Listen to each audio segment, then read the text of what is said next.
we have a fun new game. Andrew, you suggested this. Yes. So, in light or inspired by Stefano Domenicali's comments about how history is not enough to maintain your spot on the calendar effectively, we're going to have a new segment called Red Flag or Green Light, where we're going to go through this year's season and we're going to discuss each track. And if you would like to see it kept on future seasons, you're going to give it the green light. Or if you want to see it taken off of future seasons, you're going to give me the red flag. So this is going to be a bit of rapid fire. Feel free to shout out your answer as soon as we go through it. And then we can maybe discuss when we have a little bit of a, negotiate, maybe when we have a little bit of at odds and see you go from there. So Bahrain, red flag or green light? Bahrain, I'm giving a green. I think it's an always interesting track. I think it's always a great track to start the season. I think there's a lot of excitement. So green for me. I got to give it a green flag as well. I think it's nice and open. I think it's a night race and it's just good to kind of show off the cars. I think it's a great first event. Yeah, it's become a staple now with regards to F1 testing. It's a bit of an outlier of a track, but it still provides some pretty epic racing. So let's give it the green light on that one. I agree 3 for 3 on the green light. All right, Jeddah, yes or no? Red flag or green light? I'm going to give it a green, but this is based off the changes they made to the track this year that we talked about a couple weeks ago. Normally, I would have probably given it a red, just given the circumstances from last year's and a lot of crashes. But we saw a little bit better racing this time. So, I'm willing to give it another shot. So I'll give it a green this time. Is there like a yellow light for this? Because a safety car? yeah, a safety car on this one. I mean, I love how it goes from Bahrain from such an open track to Saudi Arabia, and it's such a closed circuit. So, I mean, that keeps it interesting. It's such a tight race. It's created a lot of fun racing and battles between different teams. So I think from the first to the second, I think it makes for a good transition. So I think I'll give it a green light there. I give it the green light too. I think it's one of the more dynamic street tracks we have where you can overpass or overtake, which is very rare, I find, in street circuits. Or there's more opportunities to overtake, especially now with widened corners. So there is more of drivers are willing to take those risks to overtake on the fast turns. So I completely agree with the green light. Yeah, and you need such a perfect lap on it because if I recall correctly, this was the track that Lewis got on a qualifier, got pole position, but then Max came in and he went purple, and it just looked so good all the way, and he clipped the wall at I think the last turn. So it's moments like that is such a tight track that you have to perfect it. I think it's such a good test for the drivers such early in the season. Albert Park. Green for me. I think this track usually was the track that usually starts the F1 season, but we've seen a lot of great racing in Australia other than this last weekend. So we've seen some magnificent drives for a number of drivers here over the years. So I've always enjoyed it. So I think it's a great track, great atmosphere. Yeah, lots of good memes come out of this one. I love that sweeping turn with the DRS. So a lot of good overtakes on that one. A nice fast track. So overall, green light. Yeah, and I think they have a great fan base in Australia, and that's really that's the only race in Australia, New Zealand area, right? Oceania. So for sure, green light in my opinion. Baku coming up next weekend. As a Ferrari fan, it's giving me goosebumps. I mean, that chicane through the castles is going to be crazy. With Ferrari start this season. Who knows what's going to happen? Hopefully we get a car that can make it to the end of the race. I think it's a really cool city. I would love to visit it one day. And I hear it's a very entertaining event there. So great circuit, tight corners, fast track. I'm all for the green light on this one. Especially with the end turn towards the start line, just imagine the top speed that drivers can hit. But yeah, I do get goosebumps with that turn on the castle. But I think overall, it's a beautiful track. It's a great street circuit. We've seen some great racing, and we've seen Lewis Hamilton immediately. Oh, I'll never forget. Yeah, so that was Sebastian Vettel's only podium with Aston Martin, I think, in Baku. So that's a green for me. I think so far we're doing well. Who's going to be the outlier? I'm curious. Next one is Miami. And personally, I'm giving it a red flag. That track sucked last year so bad. It had a great concept, but the track was peeling apart. It was kind of like, it was, one of those showcase events in my opinion, but I don't think even the driver's not a big fan of Miami. So I will say no to that I'm red flag. I'm going for the red light. I think it's purely showbiz. I don't think I felt like it was so forced. And then looking at this calendar, there's 3 races in the US. So Miami was just forced and kind of unnecessary. I think there's a lot of other tracks around the globe that could fit into this better. Because once again, we were talking about a better schedule on logistics. We're talking from Baku to Miami, back to Italy. And it's like, why are you crossing an ocean twice for just to get to one race, right? This is a perfect spot where you could introduce Morocco, just go right down to Africa, introduce a whole new continent, have a whole new showcase for a country, and then you still got 2 other races in the US. This is kind of tying into our first conversation. I think the 5th race of the year could be Africa. I think that'd be a good time for it. So for me, it'd be red flag as well. And not just only of that, I found that the racing last year was not as exciting. And just that the thing that stood out for me is just it was like a cost thing. It felt very fabricated. But also, I think for me, that fake yacht area kind of was the last straw I think the people that live within that park area, the Miami Gardens, I don't think they really said yes to this. So I mean, yeah, there was a lot of issues with Miami last year, and I think doesn't deserve to be on this. I think that's our first track off all red flags. All right, so as Spencer mentioned, we'll go back to Italy on the 21st of May at Imola. Been the host of sprint events, not a sprint event this year. So red flag or green light, Imola. Green light. This Ferrari and Italy is Yeah. just perfect. Yeah. It's Yeah, just I green love light. to see it. It's such a whenever there's a home race for Ferrari, it's like I live in that moment. This is the track that hosted the 1980 Italian Grand Prix, the San Marino Grand Prix from 81 to 2006. We've seen amazing drives from a lot of people there. And I think that this is definitely something that should be kept on the track. And obviously when you race in Italy, the fans come. Yeah, I agree with the green light too. I just think the history around it, being Ferrari's home track, you really have to have one there. And it's a lot of fun to watch them. They go, I think there's a lot of great opportunities for some risk taking the racing. And I think an F1 calendar wasn't the same before without it. And now that it's back on, it's kind of a nice breath of fresh air. And I think really everyone enjoys it. Now, the next one is probably going to be one of the more controversial ones this evening. Monaco, red flag or green light this one? 200% green light. I love this track. I was lucky enough to walk it. Such a tight circuit, real test of the drivers. And honestly, F1 drivers, they need a skill set, right? They need to be a perfectly well-rounded driver where they can handle themselves on a full circuit and then they can take it to the streets and just drive like crazy in such tight spaces and race among each other. I know it's a track that qualifiers basically sets the race and the race results, but it's a crazy test and you throw rain into it and it's probably the most difficult undertaking any athlete could do. So I love the challenge. I love the city. I think it's perfect for F1. And to bring in history, I know that's downplayed by people out there. I think it's the home of F1. I think it's super important to the sport, and I'd love for it to stay. I'm with Spencer. 200% keep it on. When F1 drivers dream of winning Monaco, you keep that track on. You keep that on the calendar no matter what. As Spencer mentioned, it is such a technical track. And it's honest, we don't do enough justice of how well they do or how precise they have to be every turn in Monaco in order to, optimize their lap time. So I think having that technical display, yeah, maybe Sunday's not the best, but you have to just give them a ton of respect for what they do. And especially when it's, as I mentioned, when it's a dream of them to win Monaco, you can't take that off the calendar. Yeah, and just to add that, it is a bucket list item for all these drivers. And imagine if they took it away.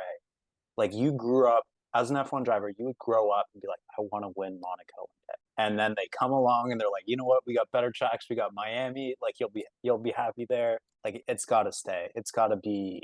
Everyone's got to try it and see if they can win it. So, and it's total luck too. I mean, like whether I mean, we're talking about luck, the Ferrari and their strategies and their craziness, but I think it's got to stay. I'm willing to put a red flag in this, and this is my rationale. It is a harder track. Qualifying is very important, yes. But if the cars just keep getting bigger, then I don't really see the point of such a small track like this. 10, 20 years ago, the cars were significantly smaller with the regulations, and we probably did see a little bit better racing. But these cars now are gigantic compared, and I just don't think this, with the current regulations and the current car frame and their weight, just for me, it makes this track not even watchable because we will barely get to see any action. As you guys said, if you kill qualifying, you're most likely going to win the race unless something really bad happens in the pit stops. So for me, I'm going to give this a red, just solely based on that rationale. We're here to It's a hot disagree. take. All right, we're going to go through a couple rapid fire ones here, though. All right. Barcelona, Gilles Villeneuve, Red Bull Ring. Give it to me. I think Green I'll light. green. Yeah, green light. Keep it in Canada. Love that. Definitely green light. And Austrian green light as well. Yeah, you know what? My caveat, I'm going 3 green lights, but my caveat is if they kept that ridiculous final chicane in Barcelona, they're getting rid of that this year. But if they kept it this year, that's a red flag because that track is just super boring. Another rapid fire. Here we go. Silverstone, Hungaroring, Spa. I will give Silverstone green. I'll give Hungary green. Spa, I will give red. I'm all green on this one. Love Silverstone. People in the UK love it. Hungary is a great track. And then Spa, legendary.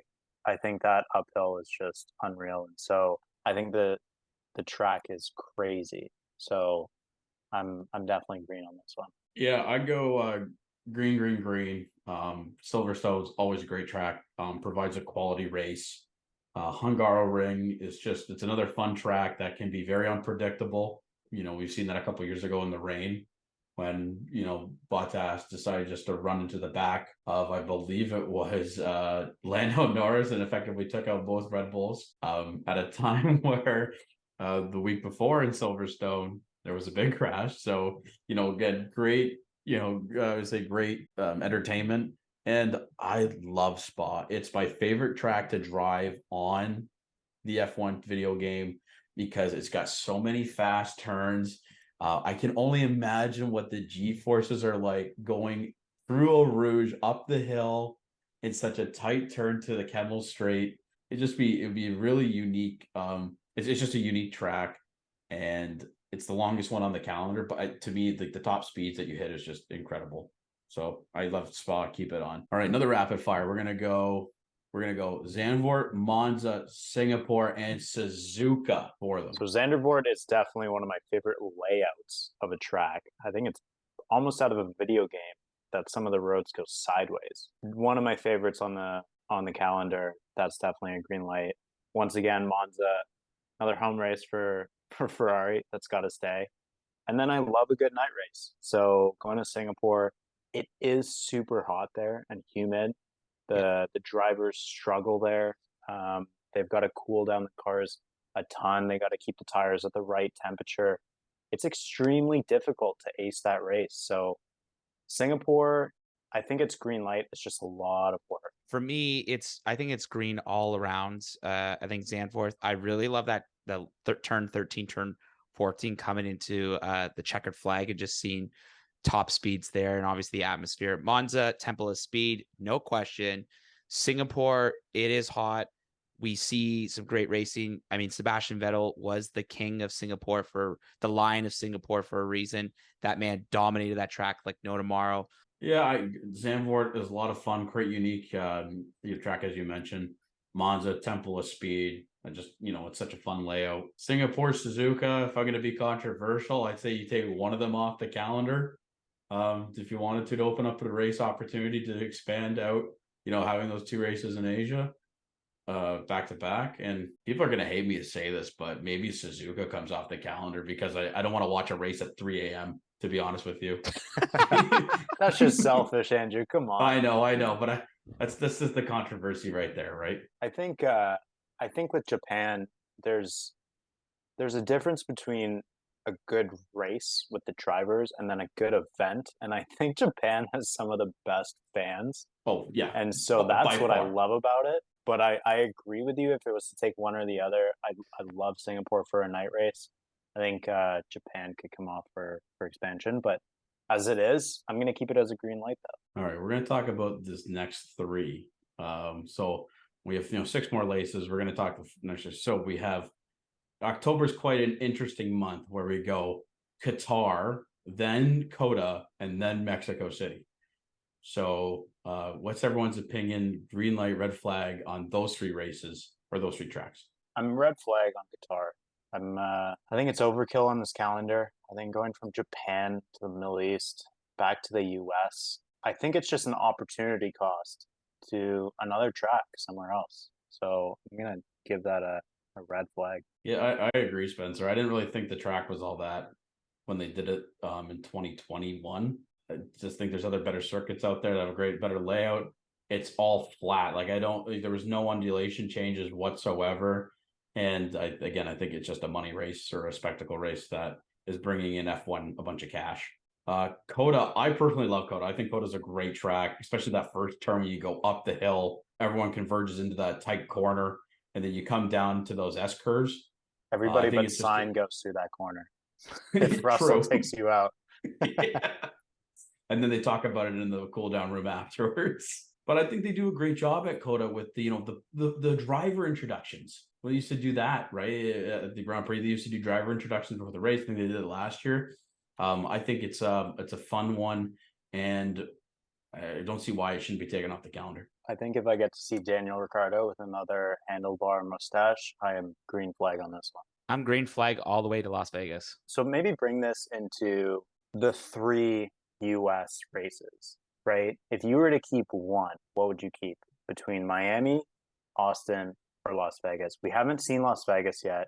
I think that's going to be probably one of the most lavish, bougie races on the calendar. I'm curious what your thoughts are and what, if there was to be one US Grand Prix, which one would you keep? I think for me, I'll start is I really like the track at Austin. I think just the culture there is it's not flashy in the sense that it's not like a Miami or a Las Vegas. It's its own, it's in Texas. Everything's bigger in Texas. Austin is a great city. We've seen some good racing there. It's different. It's not like a New York. It's not like a Florida. It's not like a California. It's Texas. It's different. It's in it's kind of the middle of the United States.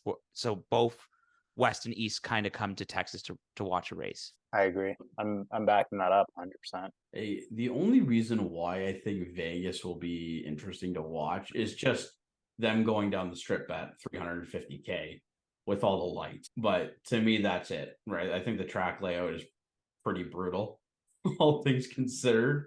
It looks terrible on the calendar in terms of the layout. And Coda is one that's raced not only by F1 but by NASCAR. I think IndyCar is trying to do, or maybe they did dumb IndyCar there in the past. So it's used across many of racing or professional racing leagues and styles. So I would take Coda over the 3. Now, if you had to keep one between the following 3, Mexico City, Sao Paulo, and Abu Dhabi, or Interlagos, Mexico City, or Abu Dhabi, what would you pick? Brazil, 100%. It's iconic. Lewis Hamilton has the most insane races there. If we get to see Lewis Hamilton overtake somebody every lap, it's going to be a good time. So I'm going to keep Brazil on there. I love Mexico City. I love that. Like, imagine going to the Mexican Grand Prix, sitting in the stands and having a chicane go right through and just being able to watch overtakes. I think that would be such a fun event to go to. I think having Perez have a home race is pretty entertaining. And so I think Mexico's fun, but I would keep Brazil on it. My vote would be keeping Sao Paulo on. I think there's no question about that. Yeah, Interlagos to me is where you should end the F1 season.